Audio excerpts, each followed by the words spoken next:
আমরা একটা গুরুত্বপূর্ণ মিটিং এ ছিলাম, কেন্দ্রীয় অফিসে মিটিং এ থাকা অবস্থায় খবরটা আমরা পেয়েছি। পাওয়ার পরে আমরা আমাদের মিটিং তৎক্ষণাৎ শেষ করে এখানে চলে এসেছি।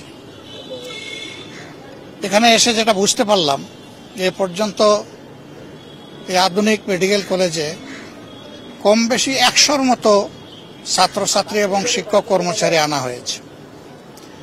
এর মধ্যে অল্প কয়েকজন এখানে আছেন, বাকি সবাইকে বার্ন ইউনিটে পাঠিয়ে দেওয়া হয়েছে। উপস্থিত ডাক্তার যারা, তারা আমাদেরকে অবহিত করেছেন যে এর মধ্যে 30 জনের অধিক তাদের শরীরে 80 থেকে 100% বার্ন হয়ে গেছে।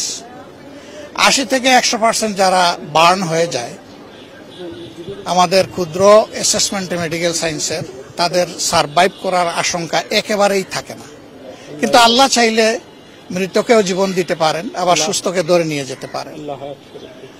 বাকি যারা আছে তারা বলছেন যে হয়তো উপযুক্ত চিকিৎসা পেলে তারা সারভাইভ করবে। আমরা প্রথমত আল্লাহর দরবারে দোয়া করছি যে আমাদের একটা ছেলে মেয়েও যেন এই অবস্থায় দুনিয়া থেকে বিদায় না নেয়, আল্লাহ যেন সবাইকে হায়াত ফিরিয়ে দেন। আর পরিবারগুলো এখনো জানে না তাদের কলিজার টুকরা কে কোথায় কিভাবে আছে, তাদের এই উদ্বেগটা যেন আল্লাহ দূর করে দেন। চিকিৎসা সেবায় যারা নিয়োজিত আছেন আমরা বলে এসেছি, বার্ন ইউনিটে ইনশাল্লাহ আমরা যাব, তারা যেন তাদের সর্বোচ্চটা দিয়ে তারা চেষ্টা করেন। আমাদের সহকর্মীদেরকে ইতিমধ্যেই আমরা আহ্বান জানিয়েছি, রক্ত লাগে রক্ত দিবে, ঔষধ লাগে ঔষধ দিবে, টাকা লাগে টাকা দেবে, এবং যত ধরনের সহযোগিতা আছে সব দিয়ে যেন এই মানুষগুলার, বিপদগ্রস্ত মানুষগুলোর পাশে আমরা দাঁড়াতে পারি।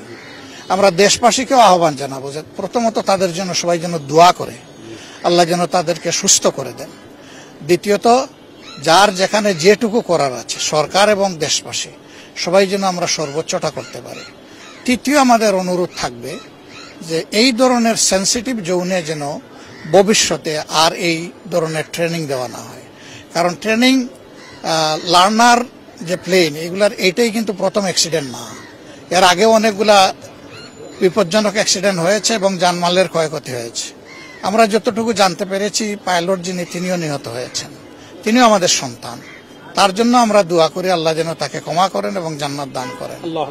এখানে এই প্লেন ক্রাশে ইতিমধ্যে যদি আর কেউ এরকম নিহত হয়ে থাকেন, তাদের জন্য আমাদের একই দোয়া থাকলো, এবং আমরা সবাই মিলে ইনশাল্লাহ এই বিপদ যাতে কাটিয়ে উঠতে পারি, আল্লাহ যেন আমাদেরকে এই তৌফিক দান করেন। আমরা অলরেডি সিদ্ধান্ত দিয়ে দিয়েছি এবং আমাদের লোকরা পাশে আছেন, এখানেও আছেন। আমি এসে এখানেও পেলাম লোকদেরকে,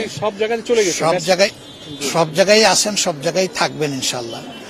এরপরে একটু যখন সেটেল হবে ঘটনা, তখন আমরা প্রত্যেকটি পরিবারে যাব ইনশাল্লাহ, যেখানে যাকে যেটুকু করার দরকার